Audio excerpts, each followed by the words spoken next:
all, Adli against Andreikin, because Adli, I mean, he surprises us game after game after game, and once again he posed against a very tough challenge, Dmitry Andreikin himself. But first of all, let us start with board number 1, Magnus Carlsen against Peter Svidler. A bit of insight. Those guys, they sometimes go to baseball games together. Really, yeah? Yeah, that happened. In the States? That happened in the States this year, yeah. We all were in St. Louis, me as the commentator, Peter as my co-host for the Russian show, and Magnus obviously was one of the guys sharing the last place in the end, the first place in the end of the tournament. So those two went for the baseball game together. Cardinals won this day. All right, so the game has started. It's c4, g6, and g6 is the move of a Grunfeld player. Yeah. Right? 1 g6. Exactly. And then c5. And this is the right move according to us. Yeah. And yeah, let's do a little bit of monkey business. Yeah, let's repeat moves, but you do not repeat knight f3. You don't play knight f6. Yeah, you don't. d6. Yeah, Peter plays e6. d6, e6 setup. Yeah. Which we consider to be like a clever thing to do, right? Yeah, this is my d4. setup as well. Yeah. And then okay, castle. This is the main target, and correct, rook e1. Yeah, this rook is the e1. new fashion. So essentially, what you do in the center, you don't do anything. I mean, Exactly. you don't take on d4. It's a waiting move, and I think the first time it was played by Grishuk in a Blitz game, somewhere 2014 or. Rook to b8.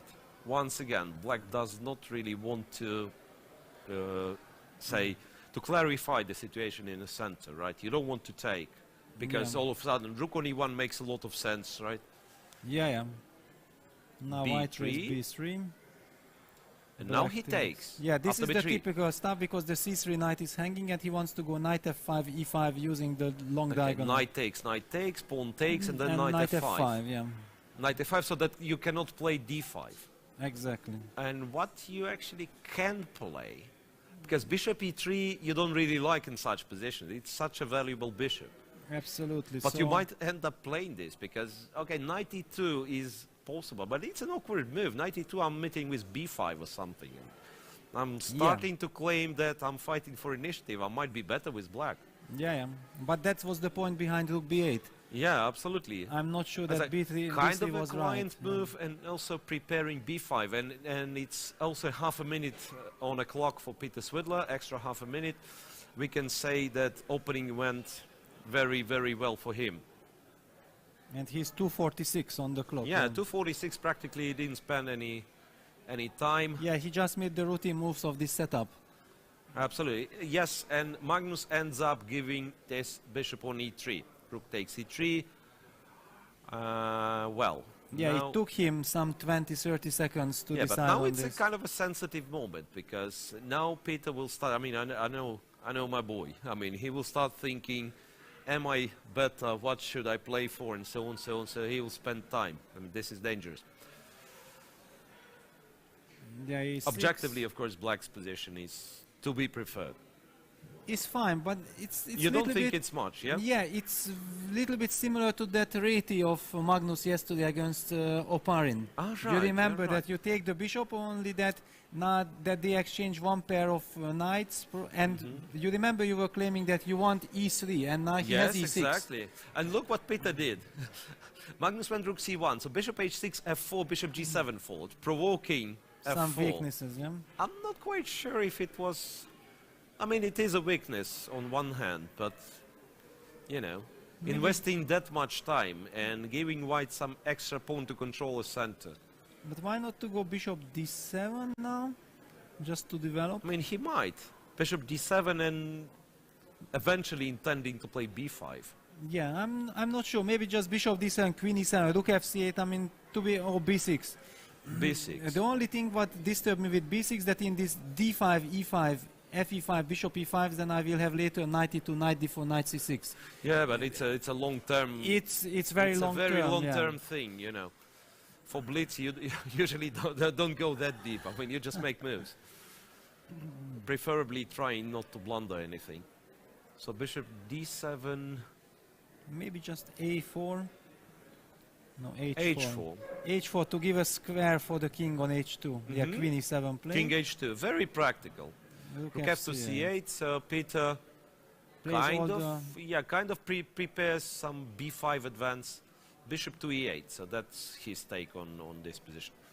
Rook e1, I'm not sure if black is better at all, to be honest. Yeah, it's not clear how to progress. The clock situation 145 versus 111, so some advantage for Svidler there.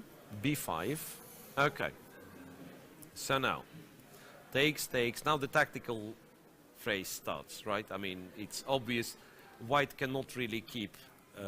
yeah, if white is forced to take on b5, it already gives... It's really terrible. Black a very nice position and can play without any risk for a win. That's exactly what he needs. But what to do otherwise? Push d5? Can he push d5? d5? Sacrifice the pawn? Yeah, d5, but the feeling is like... Yeah, well, he takes with the knight. But then wait, bishop takes, pawn takes. Yeah, rook takes b5. d5 runs into bishop takes d5. Yeah, a bit of a problem. d5, Yeah, e5, f5. Yeah. That's very clever. Yeah, that's the only way to play the position. f5, so that when black takes on f5, you have some bishop h3, bishop f5. Black will never take. Yeah, black will never take. Yeah. And black is still better, I would say. Black is better, yeah, certainly. Queen c2. But there is a square on c6, which is nice, right? So if white gets the rook on c6... But, I mean, I believe that at some moment, maybe e5, e4, bishop takes, bishop e5 might be a like very that, nice resource for black. Oh, well, Peter takes. Nah, he takes. That's surprising, to be honest, because now we are talking about playing on all three results. Even No, though but why? e5, e4 is a huge tempo. f4, F4, rook G. takes. Rook takes b3. Okay. Queen f5. But how about those light squares? Yeah, now suddenly there are light Now, squares. you know, black king is in danger. Now, rook makes sense. Rook goes to g4, bishop goes to e4. Well, Peter would love to take back the last three moves. Yeah, I mean, that's what I thought. Like, as long as you don't take on f5, your king is super safe. You press the b3 pawn, and then you just... Yeah, rook b1. What? Yeah, This he looks wants... he wants takes. stability. But what? Where is stability? Pardon me. I mean, rook g4, then the rook on b1 is hanging. You go rook b2, I go king h3, next move Peter bishop might e4. be losing this. I mean, now he might be losing. Ah, rook b2. This Rook is a b2, good king resource, h3, king and then h3. bishop e4. And how to defend? I don't see, to be honest. This is incredible. I don't see the move, to be honest, because bishop e4 is a terrible threat. King f8 loses a piece now because of queen c8 check, exchange the queens taking on g7. Incredible. So he kind of outplayed himself, Yeah. starting with a capture on And f5.